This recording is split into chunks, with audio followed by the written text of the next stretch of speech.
మార్కెట్లో ఇన్వెస్ట్ చేసి మీ డబ్బులు డబుల్ చేసుకోవాలనుకుంటున్నారా? సుందరరామిరెడ్డి గారి సెమినార్ కి అటెండ్ అవ్వండి. Welcome to Suman TV. నమస్తే సార్. నమస్తే అమ్మా. సార్ ఎలా ఉన్నారు? ఫైన్ అమ్మా.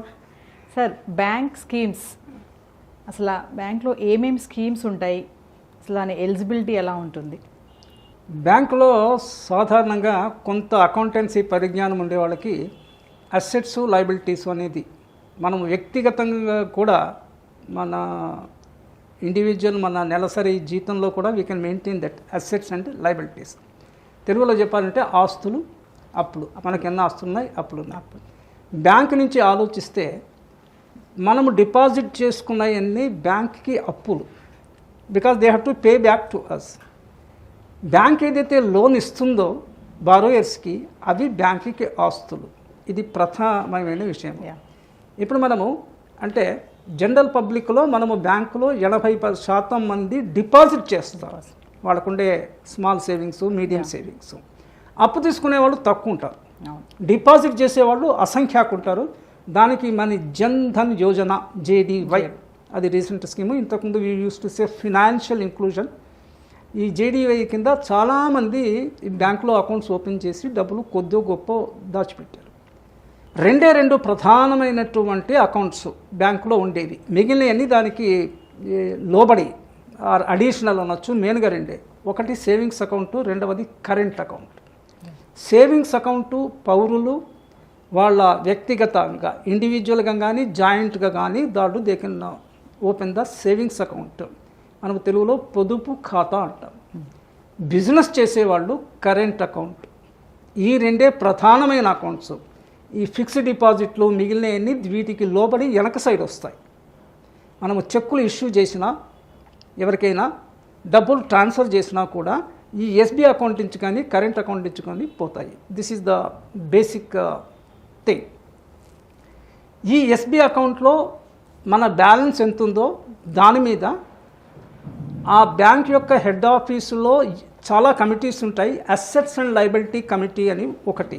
ఆ కమిటీలో వాళ్ళకి ఎన్ని డిపాజిట్స్ ఉన్నాయి అనే దాని మీద వాళ్ళు ఎంత రేట్ ఆఫ్ ఇంట్రెస్ట్ ఇవ్వగలరో వాళ్ళు నిర్ధారణ చేస్తారు. ఇంతకుముందు RBI SB అకౌంట్స్లో ప్రామాణికంగా ఒకే రేట్ ఆఫ్ ఇంట్రెస్ట్ 4%, 5% అలా పెట్టేది. ఇప్పుడు అలా లేదు.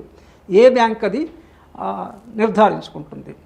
ఈ సేవింగ్స్ని కరెంట్ అకౌంట్ని కలిపి, అంటే మీరు పేపర్లో అంతా మన ప్రేక్షకులు చూస్తుంటే కాసా అనే పేరుతో పిలుస్తారు. CA కా అంటే కరెంట్ అకౌంటు, సా అంటే సేవింగ్స్ అకౌంట్.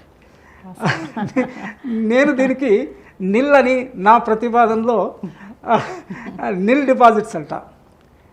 NIL క్యాపిటల్లో NIL no interest. NI current account మీద బ్యాంక్ ఇంట్రెస్ట్ ఇవ్వదు. బిజినెస్ వాడు నువ్వు 10 కోట్ల కరెంట్ అకౌంట్లో ఉన్నా కూడా they don't pay single paisa interest on it. కానీ SB అకౌంట్లో ఒక లక్ష వదిలేయండి, 5,000 ఉన్నా కూడా you get a interest. Maybe less percent, 4%, 5% bank to bank differ అవుతుంటుంది. దాన్ని అయితే LI లో ఇంట్రెస్ట్. రెండు కలిపి నిల్ డిపాజిట్స్ అని. నిల్ డిపాజిట్స్ అని నా వ్యాఖ్యానము. నార్మల్గా అందరికీ అర్థమయ్యేటట్టు కాసా అంటారు, కరెంట్ అకౌంట్, సేవింగ్స్ అకౌంట్. ఆ తర్వాత ఫినాన్షియల్ ఇన్స్టిట్యూషన్స్ 2 రకాలుగా ఉంటాయి. అసలు ఇన్స్టిట్యూషన్స్ 2 రకాలు, financial institutions, non financial institutions. డబ్బుతో డీల్ చేసేవి financial institutions.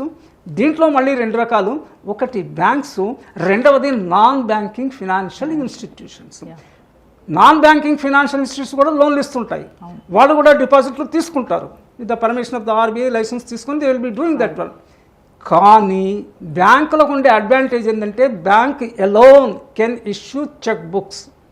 No other financial institutions other than a bank can issue a cheque book. మరి ఈ చెక్ బుక్ ఫిక్స్డ్ డిపాజిట్లో ఇవ్వరు. చెక్ బుక్ ఇచ్చేది ఓన్లీ 2 అకౌంట్స్లోనే. వన్ ఈ savings account, the other is current account. ఇది ప్రాథమికమైనటువంటి విషయము. So we have only CASA or null deposits accounts.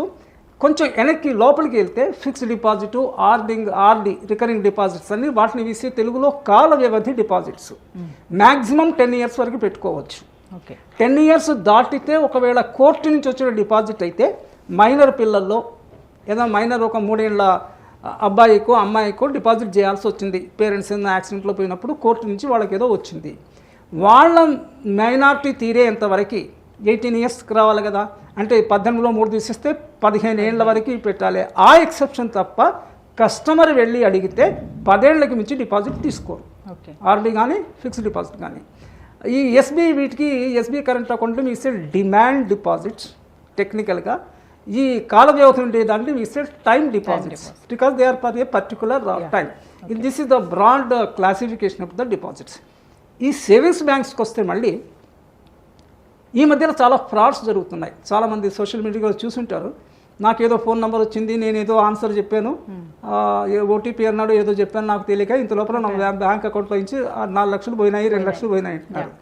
ఇది ఇక్కడ చాలా జాగ్రత్తగా గమనించాల్సిన విషయం. హైబ్రిడ్ డిపాజిట్ స్కీమ్ అని ఆల్మోస్ట్ అన్ని బ్యాంకుల్లో ఉంది. హైబ్రిడ్ డిపాజిట్ అంటే current SB account come FD account. ఒక థ్రెషోల్డ్ మనం మార్క్ ఇచ్చి 5,000 కన్నా మించితే నా ఎస్బీ అకౌంట్లో నుంచి ఆటోమేటిక్గా it should go to my FD account. 5,000 కన్నా తక్కువైనప్పుడు అది నాకు ఫస్ట్ ఎఫ్డి ఉందో అది క్లోజ్ చేసి మళ్ళీ రావాలా. అప్పుడు ఇలాంటి ఫ్రాడ్స్ జరిగినప్పుడు యువర్ లాస్ ఈస్ మినిమైజ్డ్. 5,000తోనే పోతుంది. మీరు ఒక 50,000 5 లక్షలు ఎస్బీలో పెట్టుకుంటే అవి మొత్తం పోయే అవకాశం ఉంది. ఎఫ్డీలో ఉండే అకౌంట్కి fraudsters cannot have a direct access to it. వేరే ఇవి ఫ్రంట్ ముందర ఉంటాయి కాబట్టి వీటికి యాక్సెస్ ఉంటుంది, దానికి ఉండదు. సో శ్రోతలు ఇది గమనించుకోవాలి. అంటే మేనేజ్మెంట్లో ఒక టర్మ్ ఉంది, when the loss cannot be avoided at least it should be minimised. నష్టం తప్పదు అనుకున్నప్పుడు కనీసం తగ్గించుకోవాలి. ఓ 1,000, 2,000, 5,000 కూడా పోయింది అనుకుంటాం, దాని గురించి వ్యధపడాల్సిన పని కూడా లేదు. కానీ 50,000 లక్ష పోతే ఇట్లా కొంత మనిషికి బాధ అవుతుంది కదా. This is one thing, this is the hybrid deposit. ఇంకా కొన్ని బ్యాంకులు కొన్ని స్పెషల్ స్కీమ్స్ వాళ్ళు చేయొచ్చు. Maybe additional what I say insurance component కానీ ఏదైనా సర్ప్రైజ్ గిఫ్ట్ వాటి మీద అంతా కంట్రోల్ పెట్టింది ఆర్బీఐ, అలా చేయకూడదు అనేసి.